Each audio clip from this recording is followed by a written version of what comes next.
Moses which is a type of bryophyte. इसकी life cycle में सबसे ज्यादा बच्चे कंफ्यूज होते हैं और इसके ऊपर क्वेश्चंस भी आते हैं। तो स्टार्ट करते हैं मोजेस। सबसे पहले मोजेस की बॉडी कैसी होती है? मोजेस की इरेक्ट बॉडी होती है and this is a type of bryophyte. तो ब्रायोफाइट की मेन प्लांट बॉडी क्या थी? गैमेटोफाइट। तो इसकी भी मेन प्लांट बॉडी गैमेटोफाइट है, जिसके अंदर आपके मेल और फीमेल गैमेटोफाइट होता है। मेल गैमेटोफाइट होता है एंथ्रीडियम, जो मैंने आपको इससे पहले आपको लाइफ साइकिल लीवरवर्ट की बताई थी, जहां पर बहुत सारे बच्चों ने कमेंट किया था कि दी हमें मोजेस की भी बताओ। तो male antheridium, female archegonium. Antheridium आपका एंथ्राजोइड बनाएगा जो कि बाइफ्लैजिलेटेड गैमीट्स होंगे।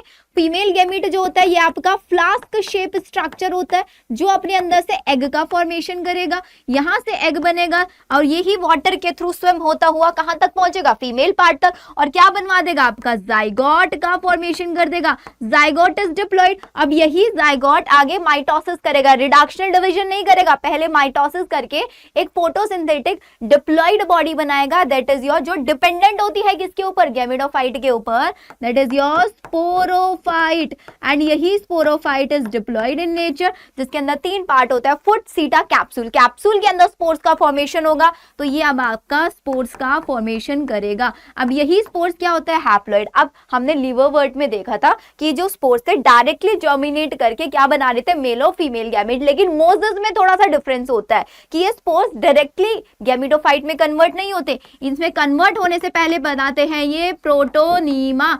प्राइमरी प्रोटोनीमा, प्राइमरी से बनता है secondary protonema, and secondary protonema के ऊपर आती है आपकी लीफी स्टेज, जिसमें बर्ड लाइक स्ट्रक्चर्स आ जाती है, लीफ लाइक स्ट्रक्चर। यही बर्ड लाइक स्टेज, यही लीफी स्टेज आपकी आगे जाके मेल और फीमेल गैमेटोफाइट बनवाता है। तो क्वेश्चन ये आता है मोजेस की लाइफ साइकिल में दो स्टेजेस होती है, पहली protonema stage, second leafy stage. Leafy stage किससे डेवलप हुई है? सेकेंडरी प्रोटोनीमा से। और प्रोटोनीमा किससे डेवलप हुआ है? डायरेक्टली स्पोर से डेवलप हुआ था। इन क्वेश्चंस को बहुत ध्यान से याद रखना। इसके अलावा आपको और कौन से टॉपिक में डिफिकल्टी है, let me know in the comment section. Next video आपको उसी टॉपिक पर मिलेगा। और ऐसे ही बहुत सारे कॉन्सेप्ट्स के लिए फॉलो कर लीजिए नीट अड्डा 24/7 को।